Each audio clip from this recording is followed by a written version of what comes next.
Welcome to the Athletic Football Show. I'm Robert Mays. Joining me today, it's my good friend Nate Tice. Nate, how you doing, buddy? I was waiting for the chime bells. So was I. I know. I'm Pavlov's dogs with that. Like, oh, okay, here we go. Now we start talking about this. But I'm excited for day 2 recap, mid-cap, the Electric Boogaloo. Let's do this. Let's get into it. More news happened. A lot of stuff trickled out last night. A lot of quote unquote my guys got signed last night. So it was a lot of like just sitting here waiting for this show to talk about some of those guys today. So that's gonna be a lot of fun. There's no good way to do this because we don't have a set of 8 people. You Right. watch NFL Network and they're rotating between hosts. I think that Rhett Lewis was on today and Daniel Jeremiah lives there now. And they rotate like the 4th chair. Like it was Cynthia Freeland and Scott Pioli yesterday, just kind of going back and forth. All the insiders are like texting on their phone on a separate screen when they're all at home. It's me and you. So we can't do that all day. So trying to figure out what time to do this and properly recap everything is not always easy.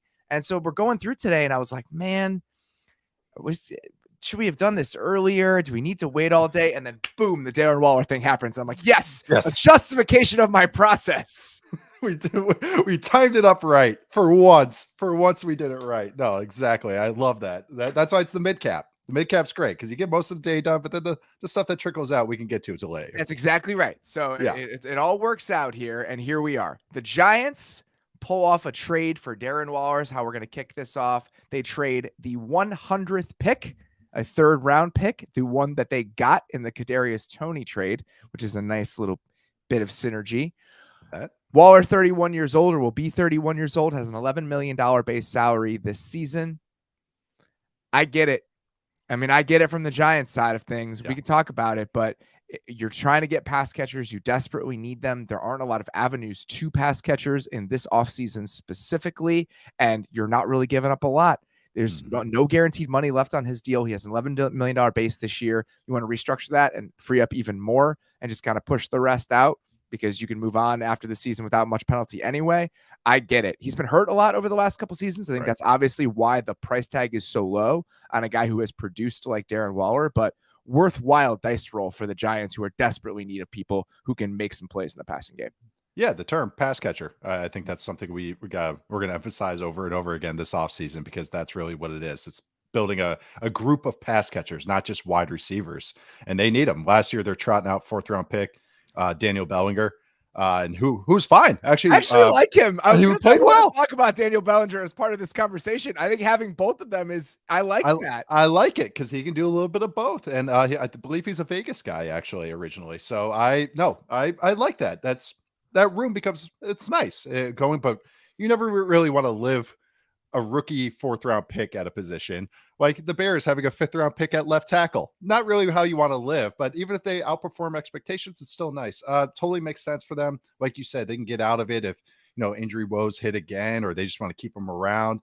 Price is more than fair about it. Darren Waller is a dynamic pass catcher. He is a true mismatch at the tight end position. He is used to be a wide receiver, and that's how he plays. Blocking is, I would say, okay at best. That's not his strength, but you're paying him to catch passes, and this team needs it. Makes total sense for them, and of course, with the Raiders' moves, it makes sense from their end as well. So, yeah, I like this a lot for the Giants. You say it makes sense for the Raiders. What do you make of what the Raiders are doing right now with their plan on offense? I tweeted this. Kind of want to see everything finish before I waste a lot of brain power on what the Raiders are doing right now. But I think I don't want to do you want to just talk real quick with the Jacoby Myers thing? Yeah, I think okay. That dovetails nicely with this. Yes. Yeah. Yes. Okay. Yeah, it does, doesn't it? I think the Jacoby Myers Hunter Renfrow thing. Jacoby is useful still as an outside receiver. Half and half over the last 3 years. If you look at the way his snaps have been distributed, 50-50. Yep. And base, he's their Z. When they had 2 receivers on the field, with the Patriots do a lot, but when they got to 11, he was their slot guy. That's kind of how they used him. They liked having Parker on the outside. When Kendrick Bourne was playing for them, they kind of intermixed these two, which is kind of similar how I picture with Renfrow. Renfrow's not great from the outside. He's actually pretty bad on the outside. He's truly a slot only receiver. Very good at it. Jacoby Myers, he was 5th in first down per outside route last year and 5th in yards per route run on the outside last year. Smaller sample size, but still he's useful. And he's very, very good on 3rd and 4th down, inside or outside. So he's a Z. super useful number 2 type that can kick in inside when you need. But How the Z is different than a slot receiver. yeah, okay, see, when you have 2 wide receivers on the field, your X is the lone receiver. That is the split end. The Z is the flanker, so he'll go to the tight end side. He's more of your move guy. He can come inside the block a little bit more. That guy is really gonna be more of your zone underneath type of receiver traditionally. A X is your true ball winner, runs the full route tree because they have a lot more one-on-one situations. Sounds like Devontae Adams. Devontae Adams is the epitome of an X receiver. That is exactly who you picture in that role. A Z is going to do more of the dirty work stuff, be more of an auxiliary pass catcher. More think of him as more the zone beater, working with the tight end and maybe a fullback or another tight end or a receiver coming to his side. So that's what a Z is. Always going to fall to the tight end side, and I think that's what he is. He's an ideal number 2 useful Z.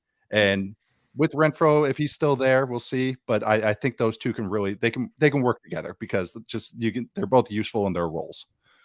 When they went out and signed Jacoby Myers, this was obviously before the Darren Waller trade had happened. You think, oh, that's a lot of resources that you've tied up in your pass catchers. And that meant that another domino was going to fall. The other shoe was going to drop. Whatever mixed metaphor you want to use in this situation was going to happen. And that we find out it is the Darren Waller trade.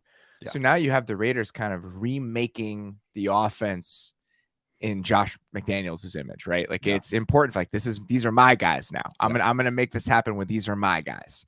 And we'll see what that version of it looks like. They play without Darren Waller for most of last season. You know, it's not like he was a key part of who they were offensively. So they've already kind of become accustomed under the McDaniels regime to what life looks like without him. But now we got Jacoby Myers, Devontae Adams, and we'll see about Hunter Renfrow as kind of the building blocks of this passing game. Apparently, our Vic Tafer was reporting that Darren Waller was not happy that Josh McDaniels leaked the news about his wedding to reporters at the combine to Kelsey Plum. Whoops. Those, if they choose to have children, I don't assume that everyone does. If they do, my goodness, those kids are going to be athletic. Yeah. I mean, I don't know how athletic Lauren is, but Casey's not an athlete.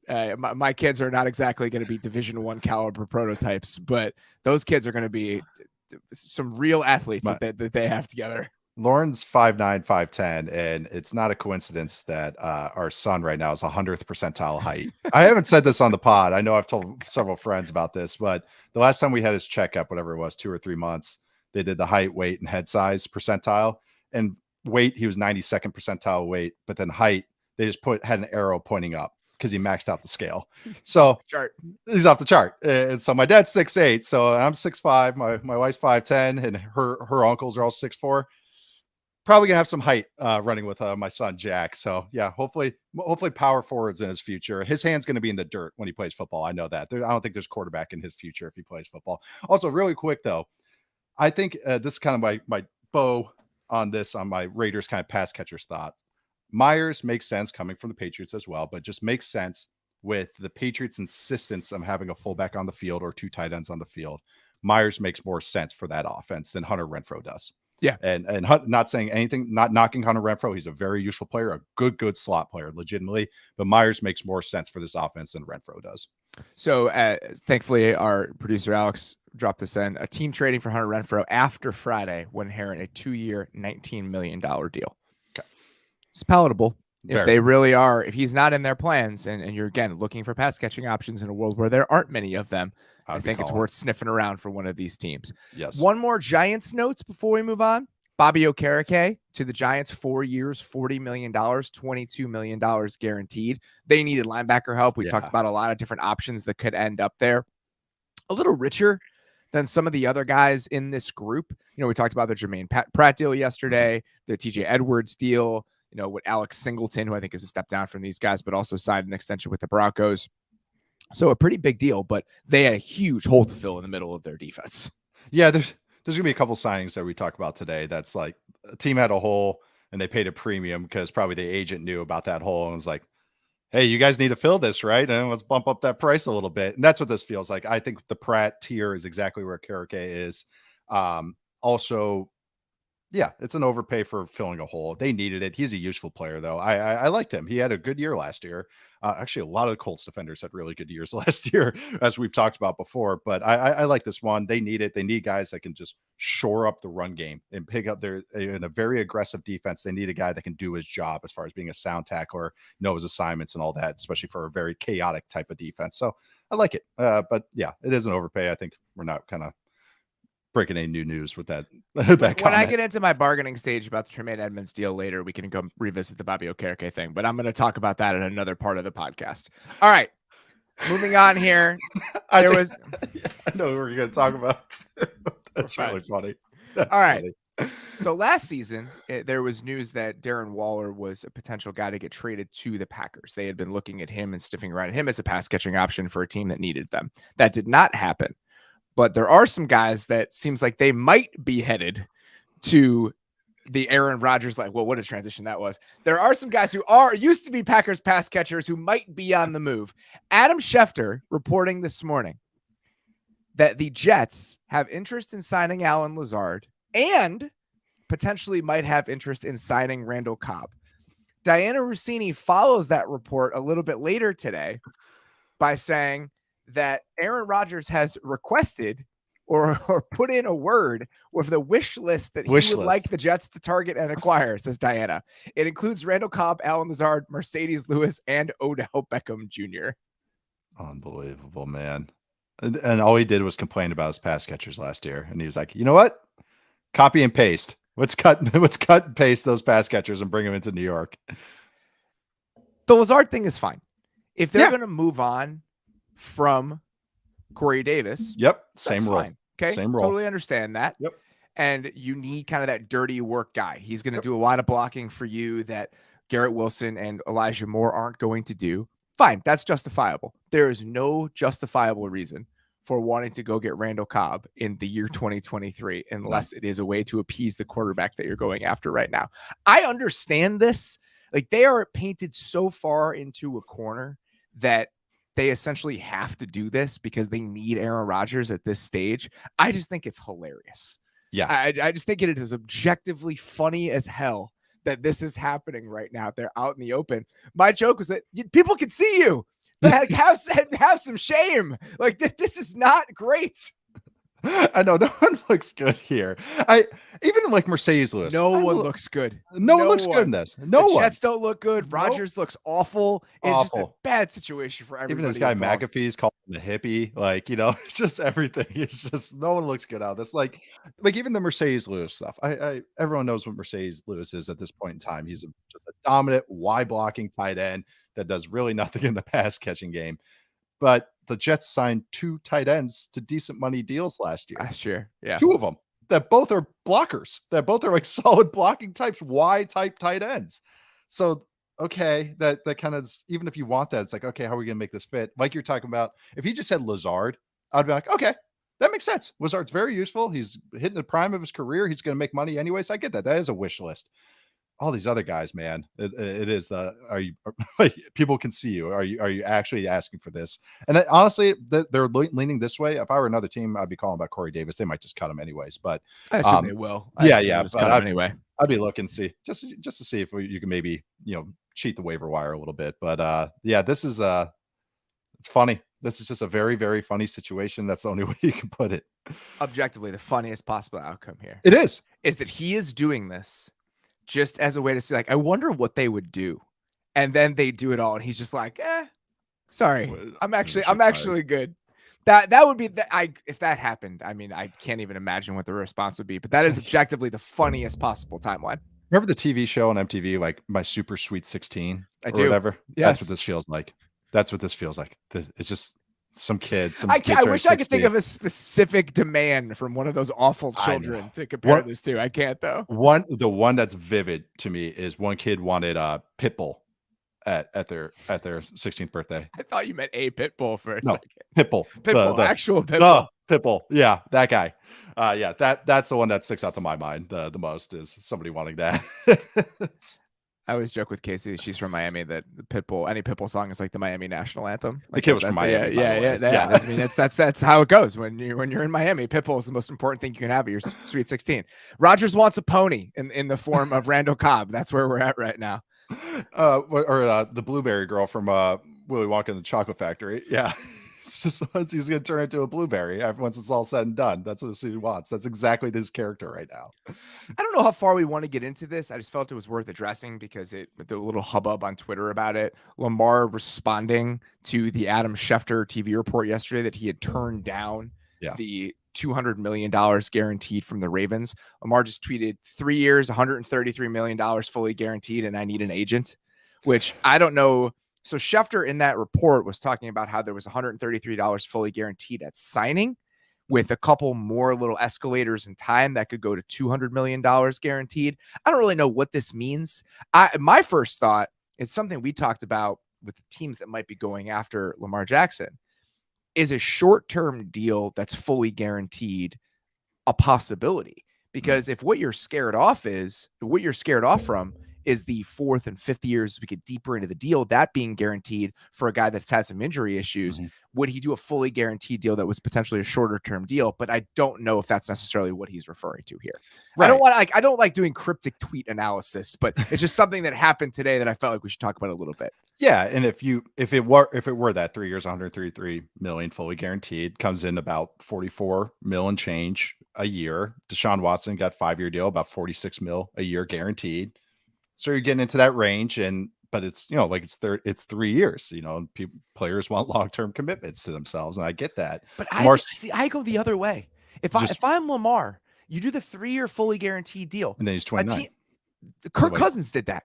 Yeah. Look at what has happened with Kirk Cousins over the last 5 years, because when you do the 3-year deal, teams find, and that's why I don't think the Ravens specifically would want to do something like that, because when you do the 3-year deal, you don't have many avenues out of that. Again, look at what the Vikings have had to do. They've had to keep extending their quarterback in order to keep pushing open the window, because they can't go anywhere else with the funny money on the deal. Like if you want to throw some void years on there potentially, but you're operating with a lot of leverage if you do short-term expensive deals as a quarterback. Kirk Cousins, again, is really the only one who's done this. Look at how much money Kirk Cousins has made over the last 5 years. Like even if I understand wanting the security long term, especially if you're a guy like Lamar who's been banged up a little bit, but I still think that you can really wield your negotiating power with these short-term deals as a quarterback. So if that ends up being one of the outcomes, I don't think it's the worst outcome for him.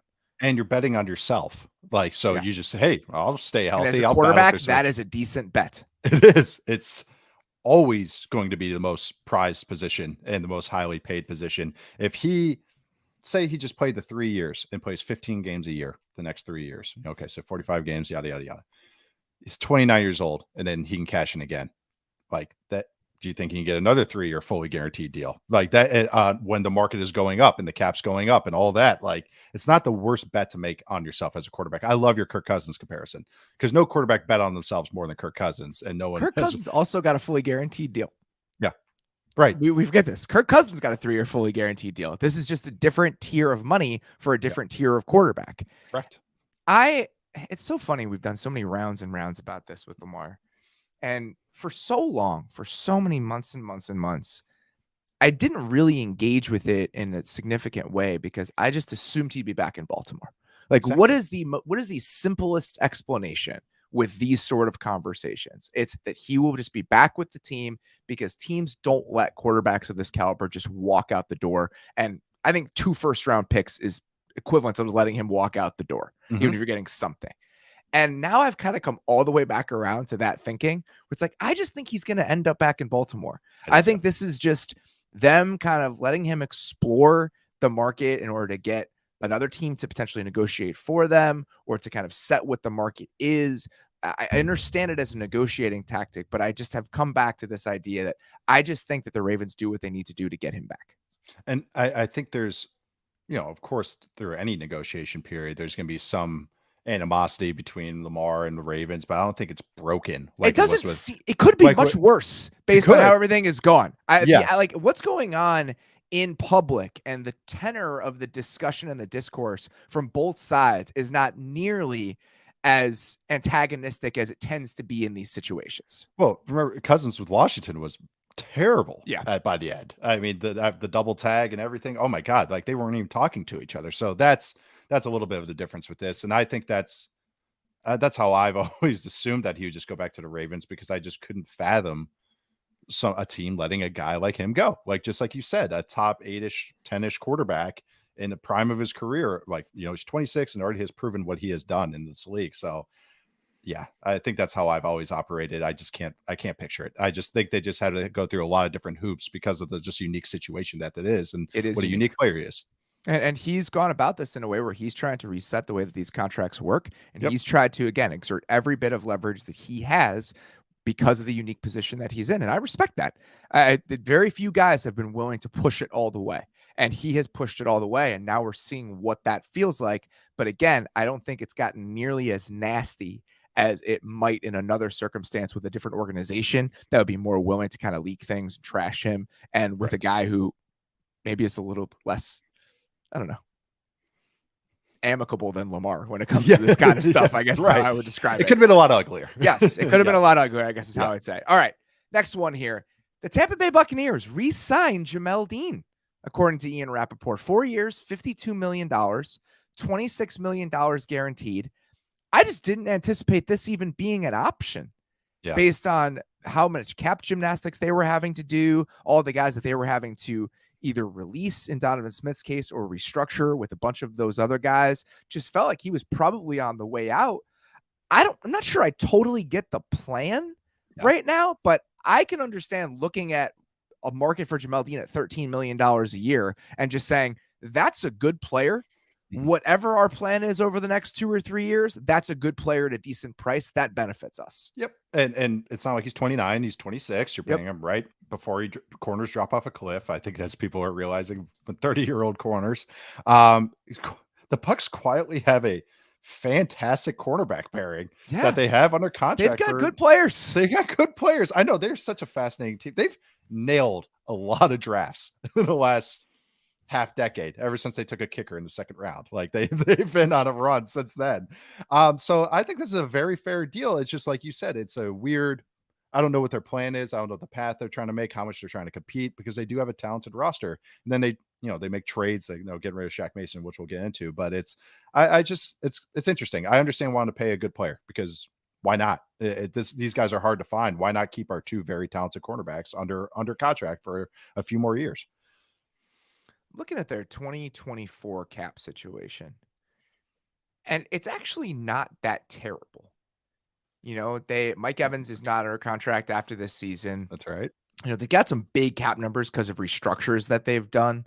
Shaq Barrett, Chris Godwin, both up over 23, 24 million. Carlton Davis is at 20. Vita Vea is at 21. Ryan Nelson's pretty high. Now they have Dean on there. They could potentially move on from Russell Gage after this year.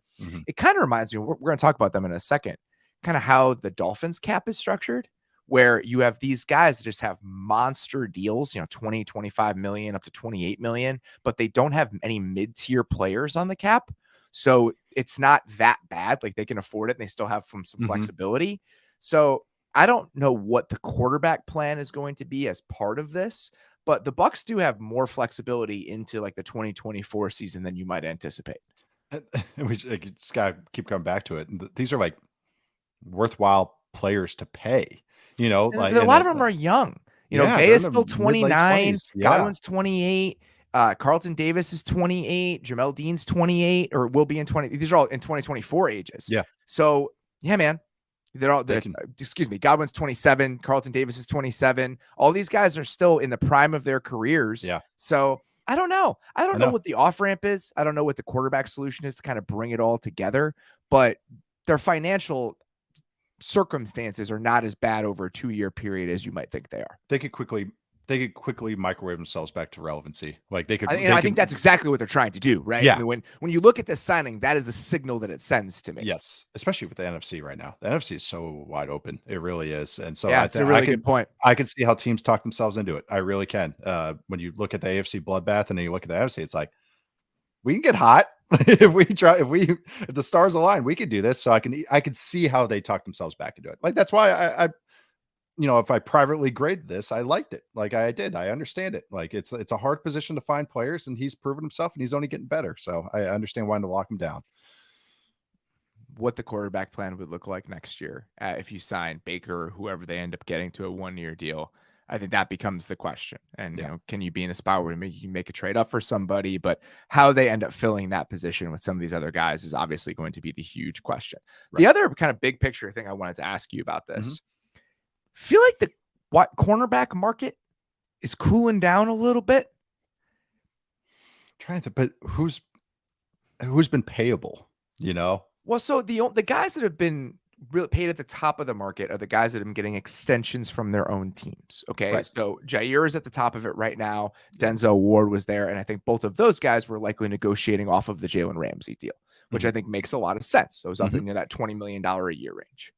But in the past, we used to see guys getting to free agency and still getting paid in that general range, even if they weren't that type of player. The guy that comes to mind for me very quickly is like Trumaine Johnson, right? And he was working off of 2 tags. So I think that's a higher starting point.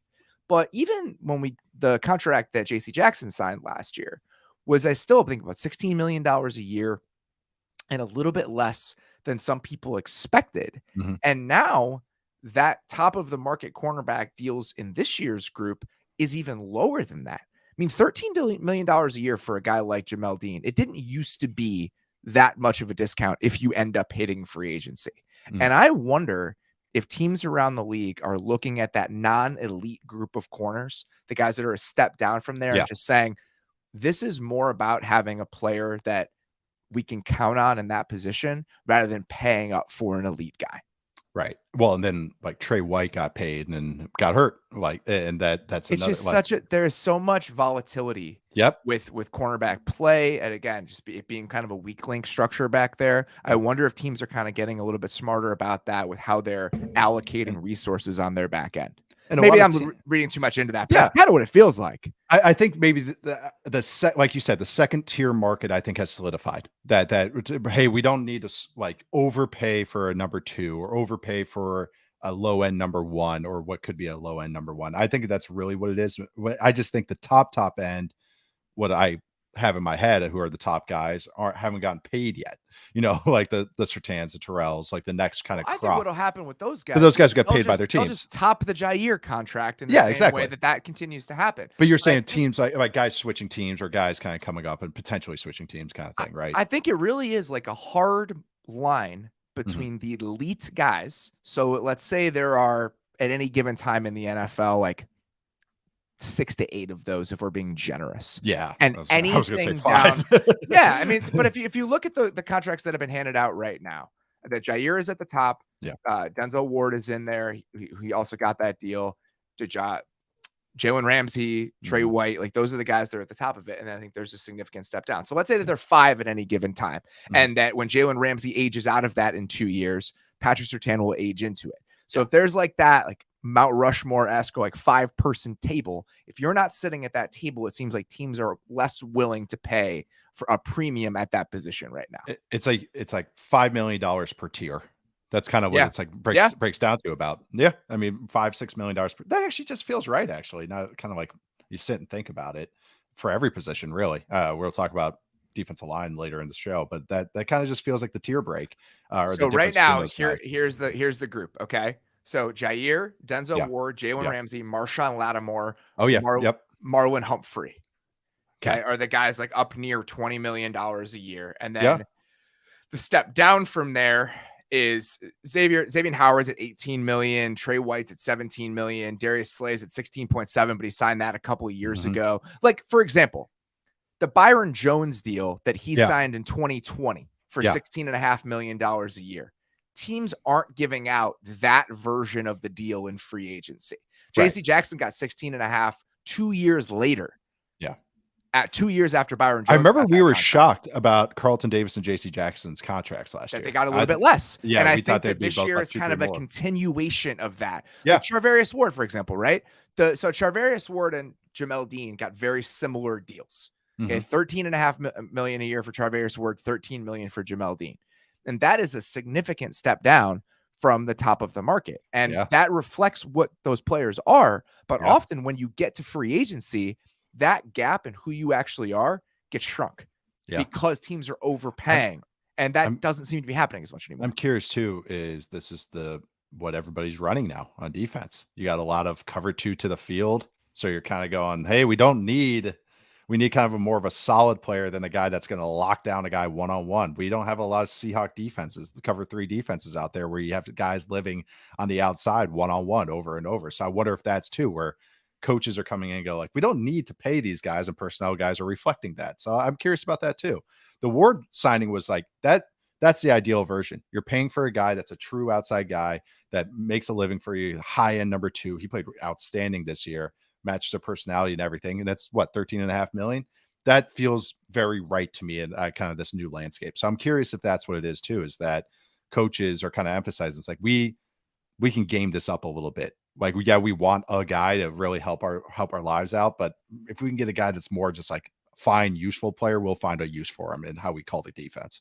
So if this is the comparison that I think is worthwhile and is worth making, if you look at like the defensive tackle market, okay? Yeah. So let's go back 5 years to 2018. And this is a crude way of doing this, but just by AAV, the guys from like 10 to 15 in the defensive tackle market were making 12 million, 12 million, 10 and a half, 10 and a half, 10.2. Okay. That's 12 to 15 at defensive tackle. At corner, it was essentially the same price. Okay. They had the guys from 12, 12, 11, 10 and a half, 10.2. It's almost the exact same money. Yeah. Now your Draymond Joneses are getting $17 million a year, where your Jamel Deans are getting $13 million a year. So I think that the defensive tackle market at that stage, where it's the step down from the elite guys, is growing, where the cornerback market is trailing off a little bit. Yeah. That's what it feels like to me. And just the amount of good players too. that also is an influence on it. But no, I think there is I'll pat ourselves on the back. I think we have been talking about this for almost 3 years since we started this podcast, is that the interior line play matters now if teams want to play in lighter boxes. Yeah. So I think a lot of that matters. Teams it's just how the philosophy of all these teams and what they think they need. There was a stretch for 5, 6, 7 years where, the pass rushing is always going to be a priority. I think these guys the teams are not just looking at guys that have 7 sacks, 9 sacks, 11 sacks. They're just not looking. They see a guy with 6.5 sacks and they go, well, he does a lot of other shit in the run game and he makes it useful. He plays a lot. I think teams have gotten smarter about what is useful for their defenses and what they require them to do. But I think just it's the new world of it. And also just, it's a little bit of everything. Little column A, little column B. Players, a lot of players that deserve to get paid, and also the philosophy of defenses as far as up front, especially the interior D line. Well, let's talk about some interior defensive linemen getting paid. Okay. The Browns adding some bulk to their defense right now. Dalvin Tomlinson, they paid for 4 years, $57 million with $27.5 million guaranteed. Again, talk about just outside that top tier pay at the position. That's right below like what Cam Hayward got. That deal is like 3 years old now, so it's a little bit outdated, but that's still a real chunk of change for a guy who isn't dominant as a pass rusher. He can give you something on all 3 downs, but that's not the basis of his game. Yeah, I understand the thought process and the need. It was quite an overpay in my estimation. Quite an overpay. This is basically the DJ Reader contract that the Bengals gave in 2020. Yeah, both 4 years. Yep, that's another good one. Yep. Yeah, this kind of the inflation from that number. Tomlinson's a fine player. I've always kind of thought he's a little overrated, but he's fine. This just feels like one of those we haven't had this. And now we're sending a signal about what we do. That's same with the Giants signing a linebacker, a little overpay there. But like just compare Raheem Nunez-Drocious, who I talked about. I really like that signing for the Giants. 3 years, 12 million, 7 million guaranteed. He's a couple years older. They both play about 50% of their snaps. They both have the same role. 3 tech, can move inside, can anywhere in the interior. They are both defensive run pluggers first. That's where the disconnect, I think, is here. I think they're in the same tier of player. Like maybe Tomlinson's slightly better, but the difference in money is ridiculous. That Tomlinson's getting 20 million more. So that's where I think this is a signal. I understand it, but there's a huge, huge overpay. Yes, this role, I just talked about how interior defensive line is very important, but for what this type of player is, I think you can find cheaper value for this. It's like paying a lot of money for a closer in baseball.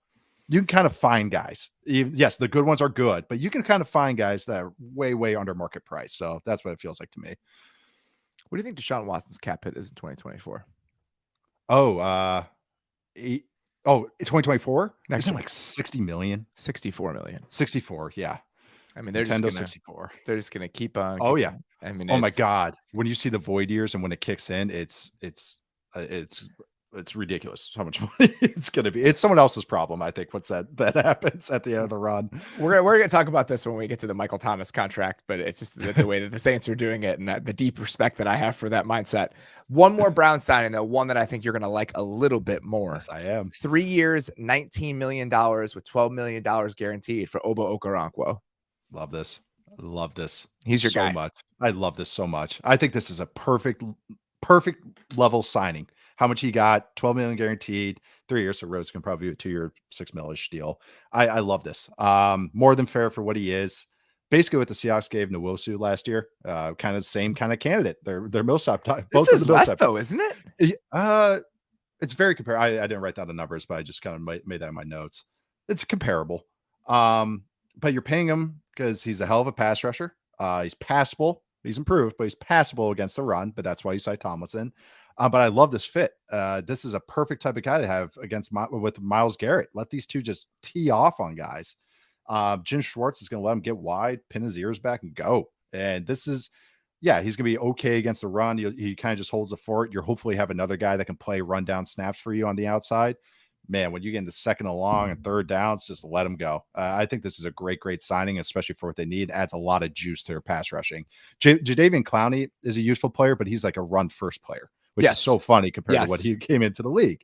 This is a true pass rushing edge. But I think that's their thinking here is they think about how all the pieces are fitting together. Yeah. If you're going to have Tomlinson as that plugger, we now can get a little bit more pass rush juice opposite Myles Garrett, where teams have to worry about multiple guys. Jadeveon Clowney's production numbers as a pass rusher, especially 2 years ago, were very good because he's in advantageous situations all the time. Yeah. And so having a guy who's got a little bit more pop purely as a pass rusher, putting him in those advantageous situations and having defensive tackles that can just eat more blocks up there, I think makes sense as a general plan. I love this. Any 4-down kind of base front team, which Jim Schwartz is, the Browns defensive coordinator, that's who I wanted Obo to go with. And so I thought this was perfect as far as team, situation, role, player.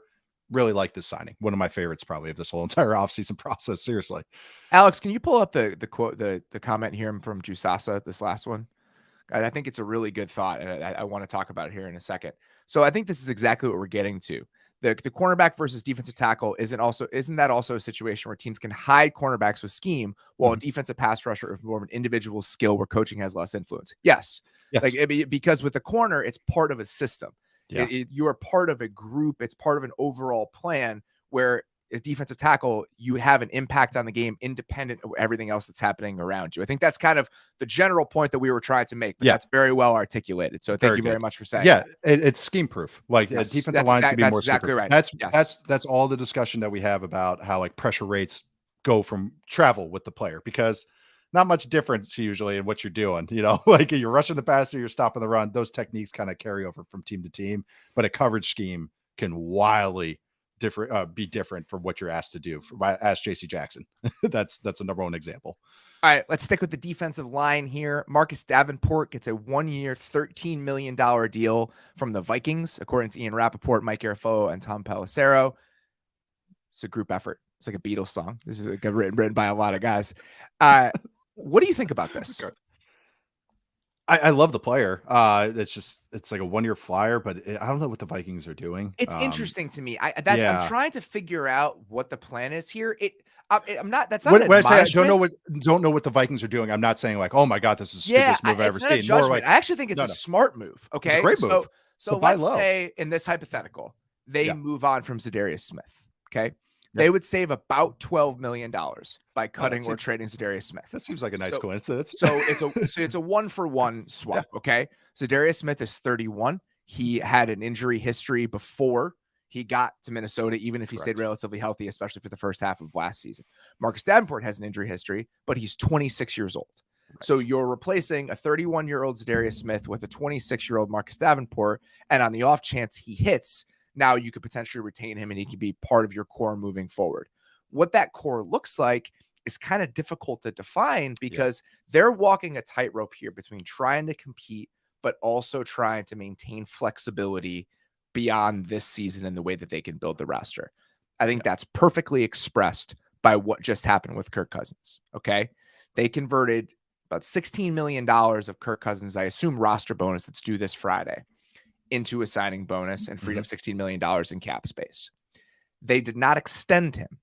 He had 2 void years remaining on his deal, so that conversion will be prorated over those final 2 years.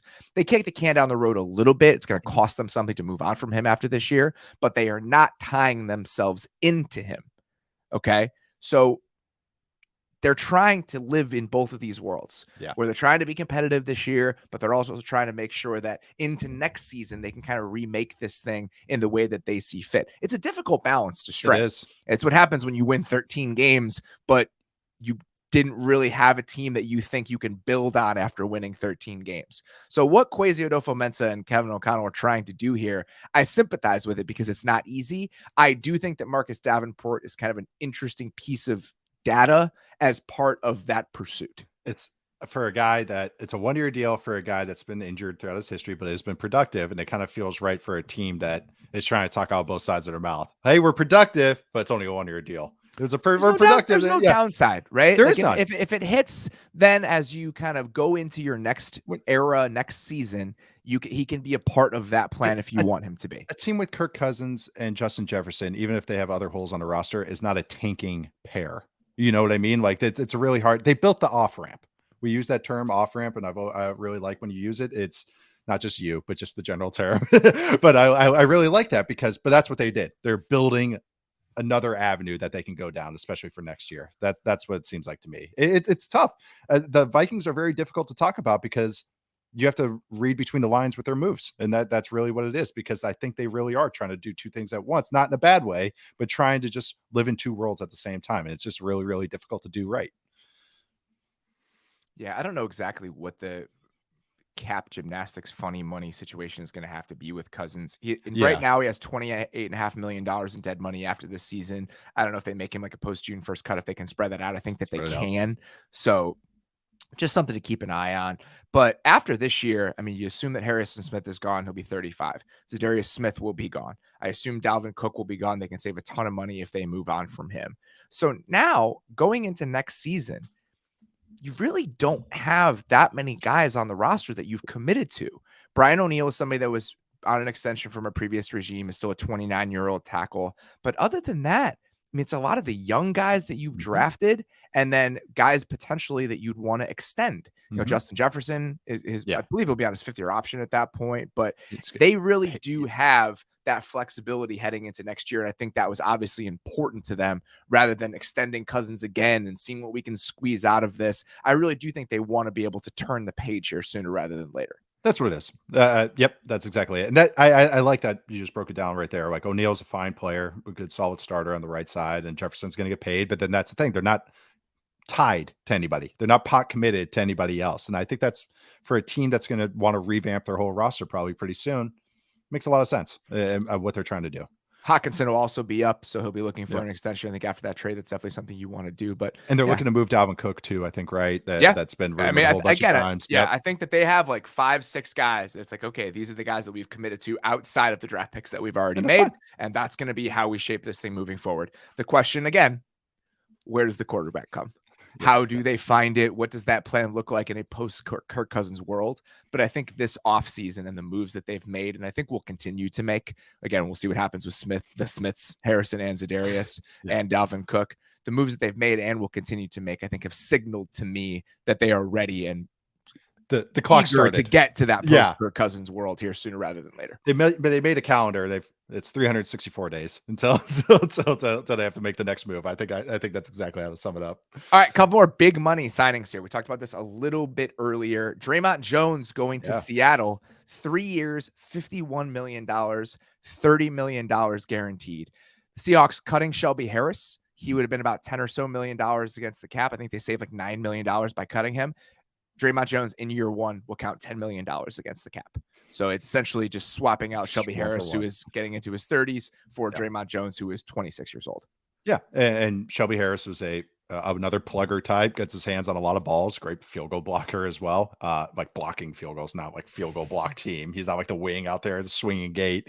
But I love this. I thought it would be Zach Allen, and actually rumors came out that they were looking at Zach Allen very hard. I think very similar types of guys, right? They are. Like, yeah. Saying it's a little different play style, but the exact same role. 3 tech, 4-eye, 5. Useful player. You could kick into 2-eye if you need him. Yeah, Draymond is more disruptive. He's going to make more splash plays with the way that he plays. That's exactly it. Yep. Yeah.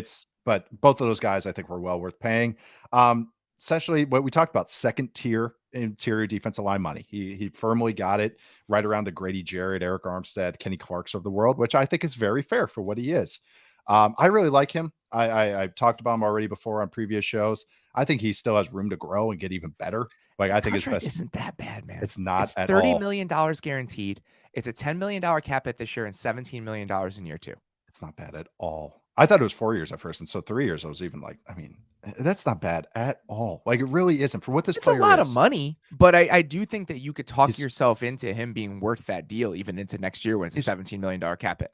When you look at even snap breakdown and he's playing 80% plus of your snaps, that's worthwhile. This is not just a specialist type. Like, and that's the thing. His sack numbers are never going to be outrageous. And positional flexibility. Yep. Line up in a couple different spots.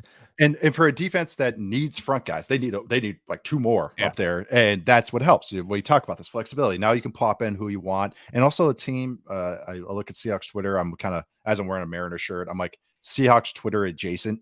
It's one of the teams I'm kind of like somewhat affiliated with, even though I'm not a Seahawks fan.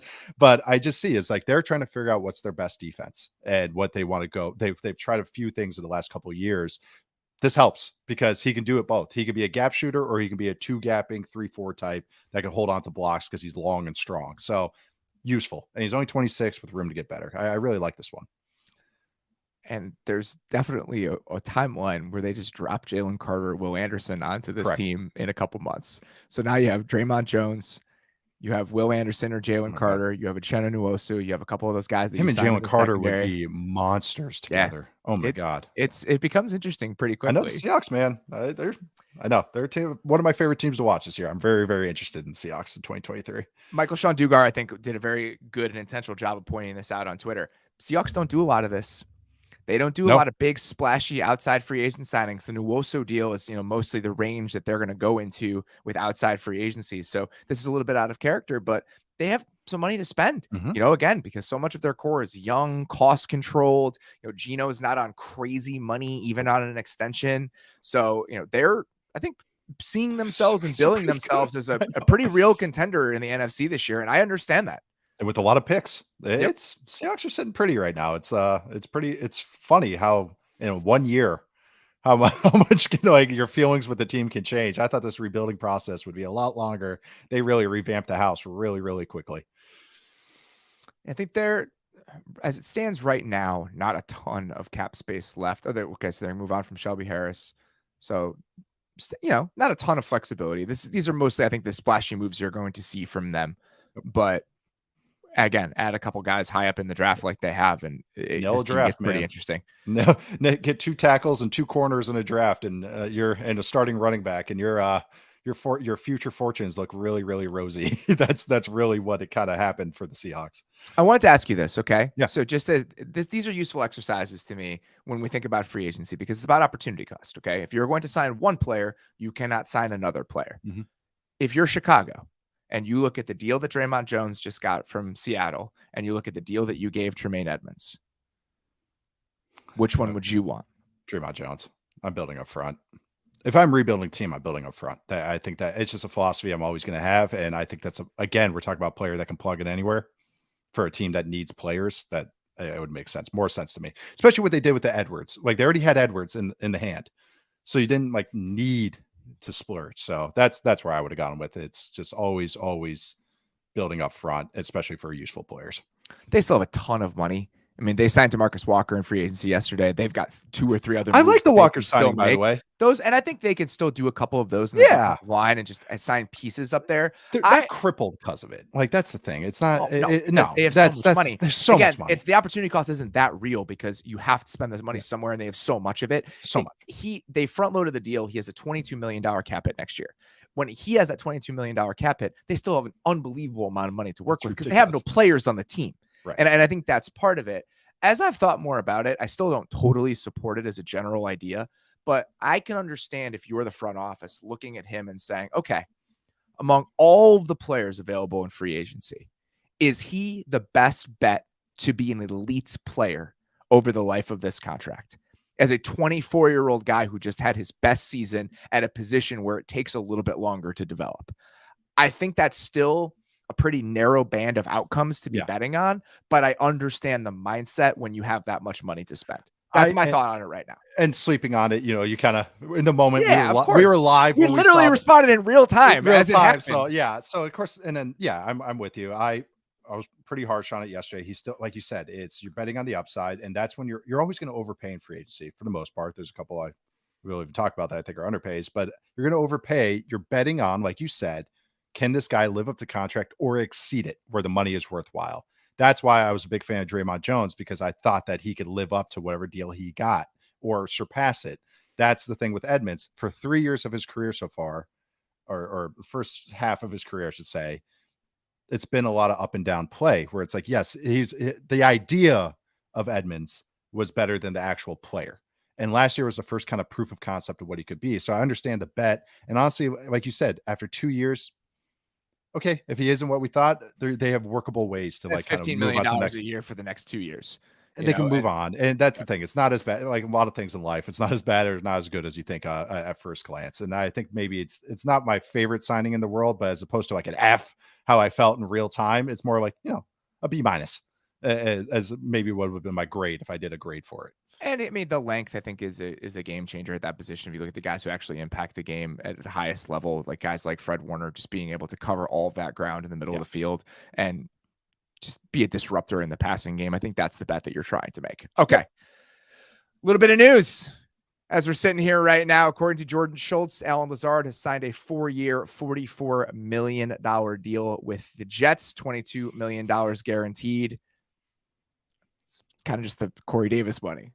Yeah, and that's what it feels like. Didn't Corey Davis sign for 3 years, $33 million? He did. He was, and I think his hit's like 10.5 mil this year or something like that. It's 11.2.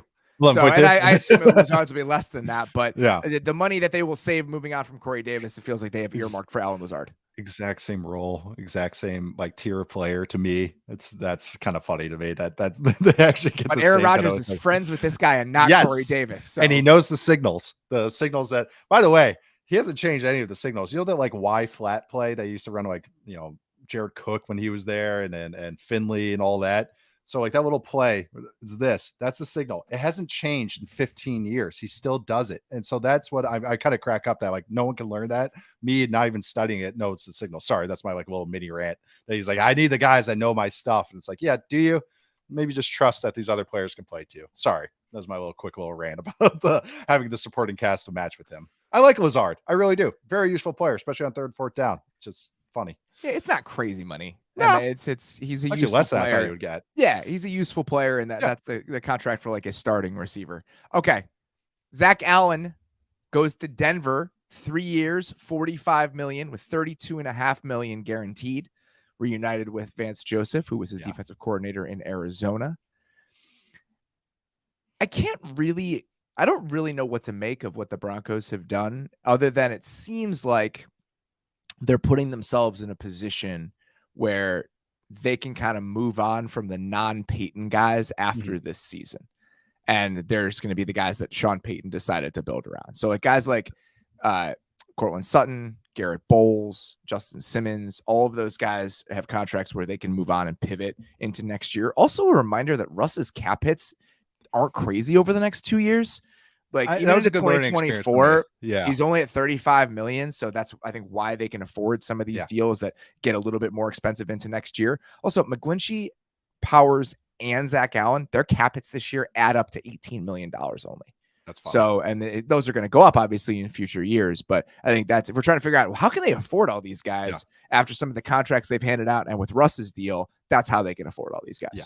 It's not like Sean Payton brought Mickey Loomis and the cap guy from the Saints over and went like, hey, figure this out. They're not going through that game plan. It just makes sense for the timing of all the contracts. No, this is also great. Sorry, there's going to be a few of these guys, but great reminder for me about how much the coaching connection matters for some of these signings, how much these guys pound the table they have to get their guy, Vance Joseph and Zach Allen.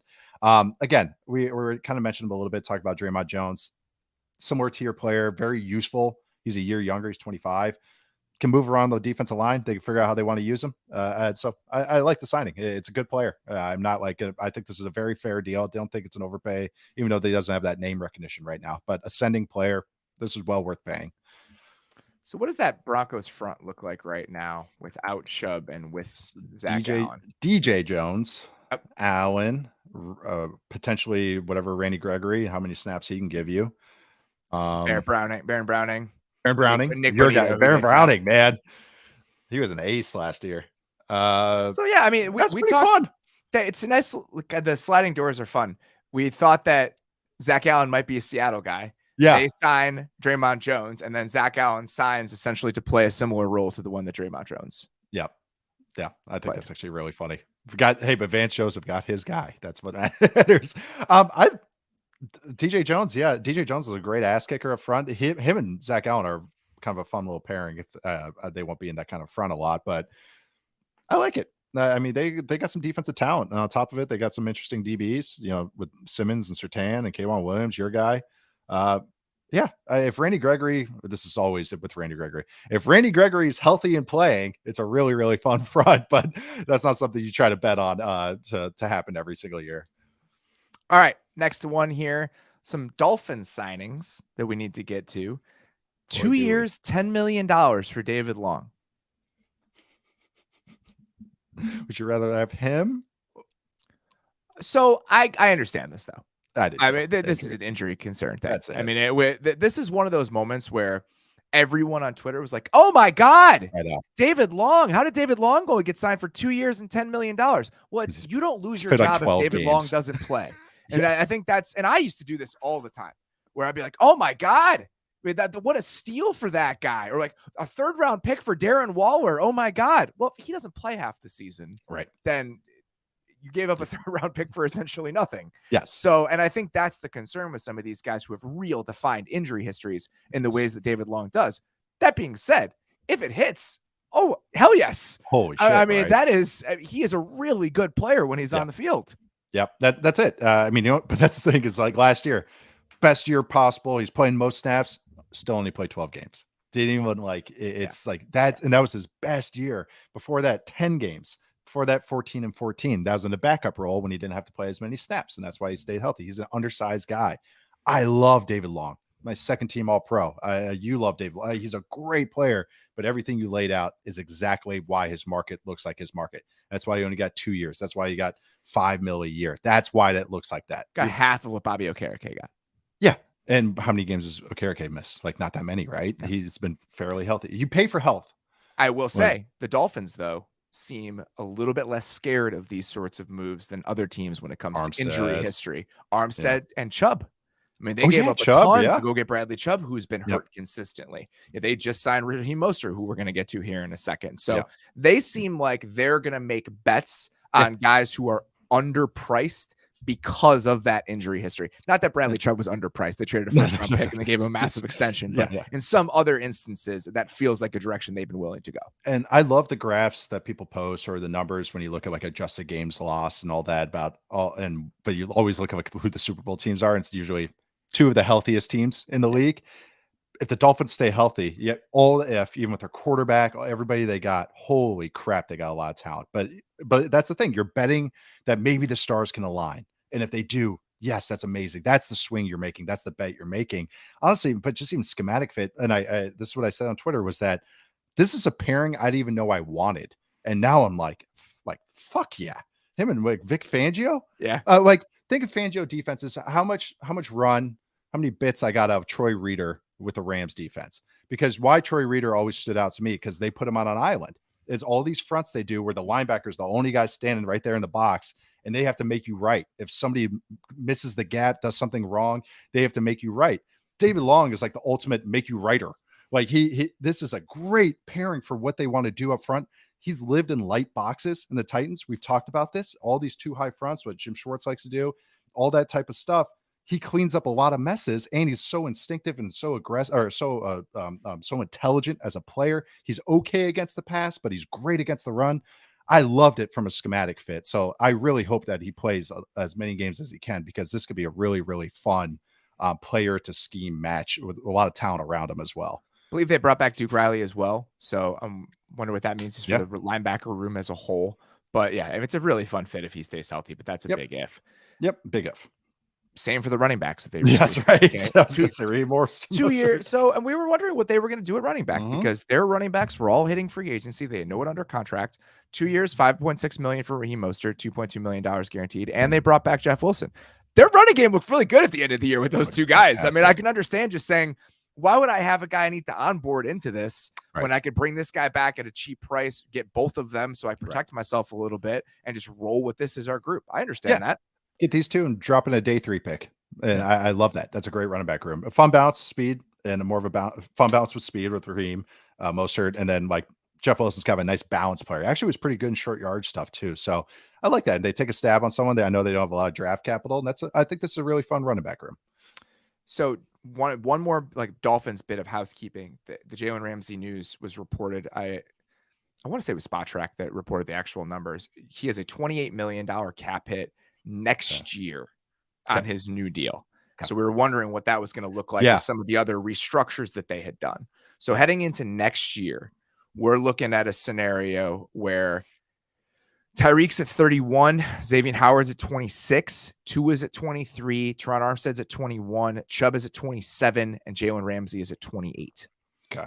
It's a lot of expensive players. But again, they have no mid-tier players. Yeah. And they could easily move on next year from Emmanuel Ogbah, who's kind of a holdover from when they didn't have Bradley Chubb, which I think is, a consideration. Even if they sign Christian Wilkins or re-sign Christian Wilkins, it's likely going to be on a pretty modest deal in year 1 so they can fit him in. So they still have some flexibility moving forward. But I think overall, this still signals to me that we really want to put together the best possible roster we can in 2023. We think this is a window for us. They're cranking that window open just as much as they can. No, it feels this is a big year for them, especially with Tua stuff coming up and everything that with that situation as well, that kind of takes away some chances too. So I think this is this is just moves to they're really pushing this year, and I'm excited to watch it. I think it's gonna be a very, very fun team. If they move on from Emmanuel Ogbah and really just Cedric Wilson, but even if you don't include Cedric Wilson in that, the most expensive contract on the books, other than the guys at like 20, 25 million, is Jalen Waddle at 8.6. That's hilarious. It's just an interesting team, the way that it's constructed. I mean, it's either been guys on rookie contracts or elite players that were not elite players you're trying to pay like that. It's not the worst. Not a bad way to go about it. Yeah. When you see it laid out like this, it's just like, oh man, that's pretty stark. And then you plop in guys like David Long, who you try to hit on that. If they could say, it's if, but if they hit, holy crap, like look at our team. But I like that bet. I like making those bets. I understand that kind of team building philosophy, even if it's kind of a hodgepodge way they've done it. All right. One more bit of running back news. This one is very fun. I have no idea if we're going to actually end up getting to see it all. Rashad Penny going to the Eagles. I have not seen the terms of this. I can't imagine it's very expensive based on his injury history, but this is one of those where you just talk yourself into the best case scenario. Oh yeah. This is with that offensive line. Holy crap. This could be a lot of fun. Rashad Penny said this, legitimately one of the best athletes at any position in the entire NFL. Doesn't matter what the position is. Just when this guy has been healthy. Yes. When this guy has been healthy, honestly, one of the best running backs in the league. He's so much fun and hits between the tackles, can run any run scheme. Giving him with the Eagles offensive line with Jalen Hurts taking some of the load off. If he stays healthy, this could be a lot of fun. It's another one that I didn't know I wanted. And now that it's happening in real life, I'm like, yeah, this is gonna be cool. I put Rashad Penny on IR in my dynasty league, like mid-season. Just getting the off chance, we'll see what happens. I do that with a lot of just like free agent running backs. Just grab them, see whatever's going to go down. I should probably like trade him. Somebody's going to be like very excited about this possibility, and when he plays 4 games, I'll be very happy that I did. But I can't. Like this is going to be one of those things where I just owe it to myself to see it through, because the best case scenario, it's not even just about value. It's just about pure enjoyment. Yeah. Like that, like the fun. Could you do like an all fun team, like on fantasy? You Yes. do that, the most fun fantasy team that you can buy. Yes. So the fun that is potentially associated with that pairing, I can't let it go. I just have to. Miles Sanders went for, I like Miles Sanders, but he's not the same tier of Penny when Penny's healthy, and he went for 1,200 and 11 touchdowns. You keep saying when Penny's healthy, like this is a thing where he's healthy for more than 3 games a season. I would love to see it happen. Game is so burned in my brain in the last half of 2021 where he just went on a freaking tear, and it was awesome. Like those are just always gonna be burned in my brain. I'm trying to be better about this, going like, battle the injury history. That's why I emphasize it, because I'm more talking to myself than anybody else here when I talk about the guy's injury history. But man, those 4 games are going to be a lot of fun when he is healthy. All right, few more here to pick off before we get out of here. Patrick Peterson to the Steelers. Looks like a fairly small cap hit in year 1. 4.25 in year 1, 9.8 in 2024. So not a lot of money for a potential Cam Sutton replacement. Yeah, it's I'm kind of terrified against him against the Bengals twice a year. His biggest woe. I love Patrick Peterson, but he's a shell of himself. I mean, he's in his mid-30s at corner, essentially a slightly above replacement level player at this point, but it's long speed's his issue. And going against Jamar Chase and T. Higgins might be a little interesting twice a year. But this is kind of like, okay, that's kind of one of those kind of signings. Like, okay, that's cool. Speaking of that, exactly those kind of signings as we talk about the Texans here. Jimmy Ward going to the Texans, 2 years, $13 million, $8.5 million fully guaranteed, according to Aaron Wilson. We were wondering whether Al-Shaair would be the guy that went there as kind of like the steward of the scheme that would go with DeMeco Ryans, and it's Jimmy Ward instead, which I think makes a lot of sense. Great locker room guy, follows Ryans. A little overlap with Jalen Petrie, who had a nice rookie year, as far as like slot/safety type of player. So I'm curious, but I think that could be really interesting, having 2 players that have those types of veteran into the room. I mean, it's going to be great. Help onboard the offense or onboard the defense. I know we're talking about all the Texans moves here. They have done this where they're signing all these kind of mid-tier vets the last few years. These ones that they've done, I really like. I like a lot of these signings that they made that we're about to talk about, but Jimmy Ward, of course, is kind of the ace of that. Shaq Mason traded to the Texans for such a great line, by the way. Steward of the scheme. That's an all-timer for me. I'm locking that one in. That's going into the lexicon. Shaq Mason traded to the Texans for really just a late round pick swap. Yeah, I'm surprised there wasn't a bigger market for him. People just don't seem to like Shaq Mason. I think this goes all the way back to him being a 4th round pick. Remember, Dante Scarnecchia came on the show and we were talking about Shaq Mason, and he was talking about scouting Shaq Mason. And he's just like, that guy just blocks all the people in front of him. I know, because they ran the triple option. I remember we watched him and I'm like, this guy's awesome. What do we have on him? A 7th round grade? Yeah, he was a 4th round pick. I know that our grade in Atlanta he was a local guy. I was kind of like, what are we doing here? This guy is like, I mean, because he's like a sawed off shotgun. Like you just snapping the ball, boom. The guys were just getting knocked back when you down block them. Speaking of that, this is a strange aside. I had no idea that Poona Ford was 5'11". Yeah, he's like 307. Yes, 310. I am 5'11". I tried like hell to like put as much weight on my body as I possibly could in high school. Our offensive line my junior year averaged like 6'5", 280. Okay, so like that was the average, and that was with me. And so I felt, and I was the only junior, and I just felt like this deep obligation to just be as big as I could be in order to like maintain the weight of the room. And so I weighed like 245 my junior year, and I did not hold it well. It did not hold it well. I mean, 220 is like the most I could put on this frame and be like a functional athlete. To be 5'11" and weigh 310 pounds and be like an NFL player, explosive like that. It's insane. It's absolutely insane. A unique body type. He's one of those where it's like, oh, yeah, I know he's like, I thought he was around 6 foot. Like 6 foot, he's probably like 280, but pushing 310. At 5'11", it's Just a little bowling ball. He's actually a bowling ball out there. I weigh that you'd have to put 130 pounds on my frame as I currently sit. Like it's just it's unfathomable to me. Anyway, yeah. Other Texans moves: Noah Brown on a 1-year deal. Noah Brown's a useful player. Yeah, good blocker. I mean, the receiver room they got going now: Noah Brown, Robert Woods. Yeah, I mean it is really funny that like this is how they're going about it. It's not a judgment. No, because there's not overspending. They're not doing crazy stuff, but it's just the fact that they're just living right here and with these types of guys seems to be their MO. And it's what they've done for the last couple of years. The Houston Astros used to be the Houston Colt 45s for like 1 year. And then this is the Houston Madden 78s. That's what I'm going with here. Just going with a joke. Just roll with it. I actually really like Noah Brown with them. He's got a lot better last year. I know he's 27, I believe, but he was way a dirty work guy. Yep. Bobby Slowick is a Shanahan guy. They love their blocking receivers. So Robert Woods and Noah Brown, totally get it. More of a number 3, number 4 type, but I actually like that one. 49ers lose a Jimmy Ward, but they gain a Sam Darnold. You know how excited I was about that. Hey, I mean, you are all the way back in now. All the way in. I turned over chairs looking for my Sam Darnold stock that I've thrown around for the last few years.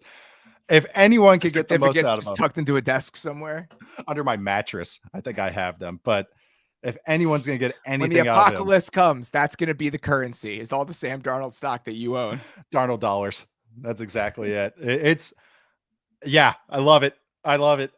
This is another one taking a chance at him. It's what is he, 7th offensive coordinator? Let's just keep him churning. Someone's going to get the most out of him.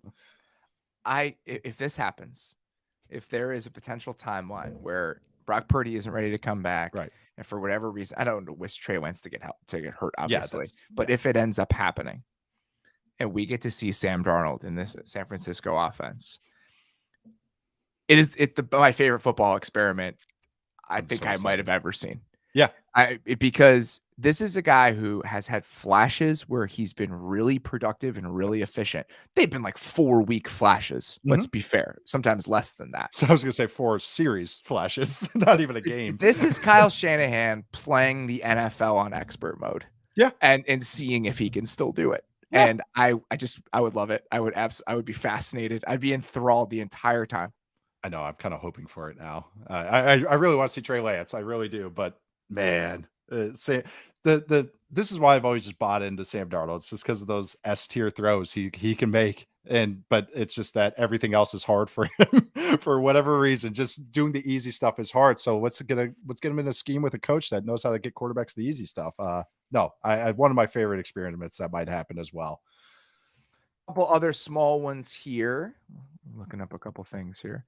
Speaking of Sam Darnold and the Panthers, Bradley Bozeman goes back to Carolina, 3 years, $18 million. I'm excited for this just because I want to see that group back together. I thought they played really well together last year. They bring back James Campen, their offensive line coach. Just having that consistency, continuity with that group, I thought would be a really fun little bit to watch with Carolina, and we're going to get to see that now. Damn good player in the second half. Like when he was banged up. So I think that, and their O-line's locked in through 2024. That's pretty great for whatever young QB they had.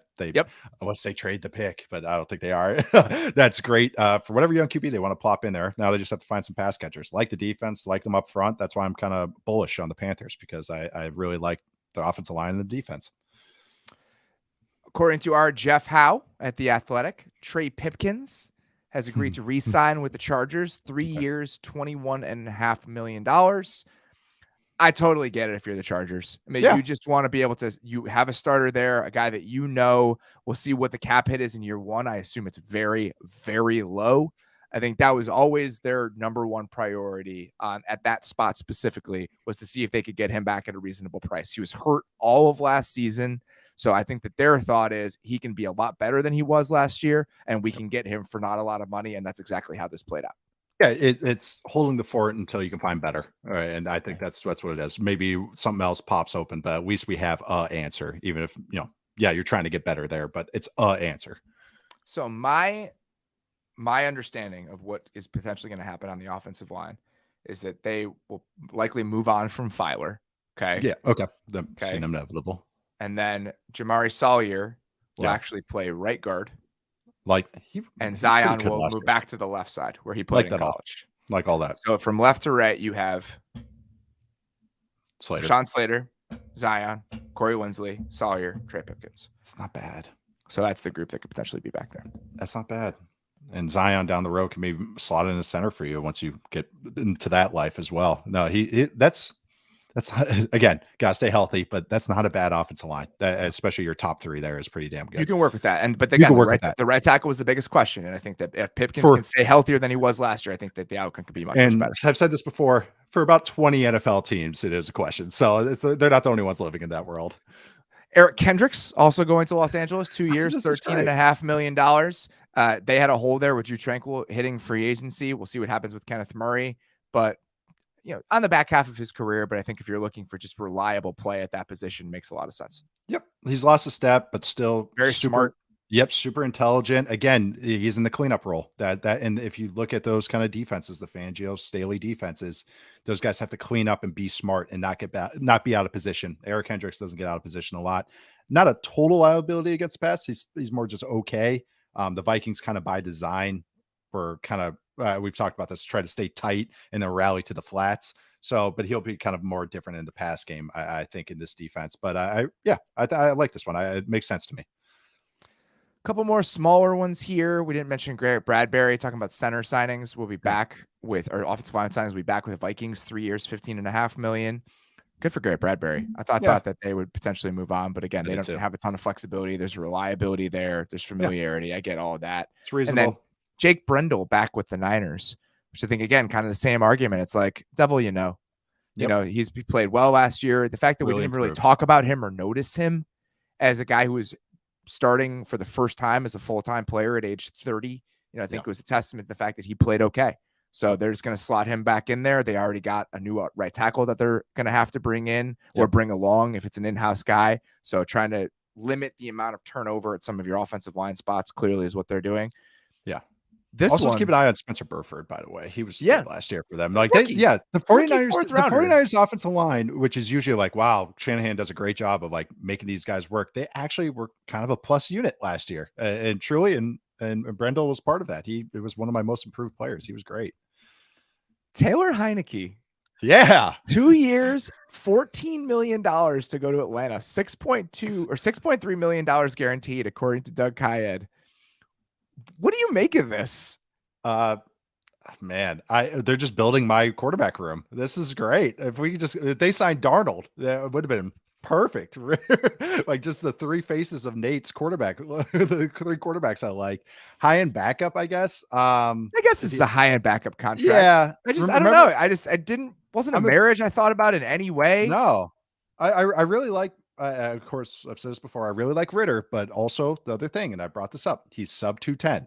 Sub 210 guys typically get hurt. Like that's just the history of it. Ritter has never been hurt in college, knock on wood, and everything, or as a pro. He's very athletic, but still a thing you have to be cognizant of. So this is kind of get a guy out there that can run around for us and be probably good in the room. I think he's a smart guy, Heineke, and just, no offensive systems. And that really helps. He also grew up 20 miles from the Falcons facility. Yeah. Hometown guy. So yeah. So we tried to get him in the local day when I was in Atlanta, and then the Vikings locked him down for a top 30 visit. Scott Turner locked him down. And the first time I ever met Scott Turner, he like knew I was a fan of him. He was like, yeah, we got your boy. That's a true story. And I was like, he goes, yeah, we did we loved him. So we had a full court press, not to let him hit his flight to make that local day. I was like, God dang it. I worked so hard. I had to throw for the local day. That's why it sticks out in my brain. And that was at a time I wasn't really throwing much or at all. So yeah, sorry. Just a little side story there. They also signed Caden Ellis from the Saints. Caden Ellis. Yeah. I liked him. Had his first really extended athletic. run last year. Yeah. Athletic guy, useful player. That they've gotten a couple of useful players in this free agency. I liked him when he had to step in for Pete Werner last year. Couple more here. Saints restructure Michael Thomas's contract, 1 year, $10 million. So he will be back.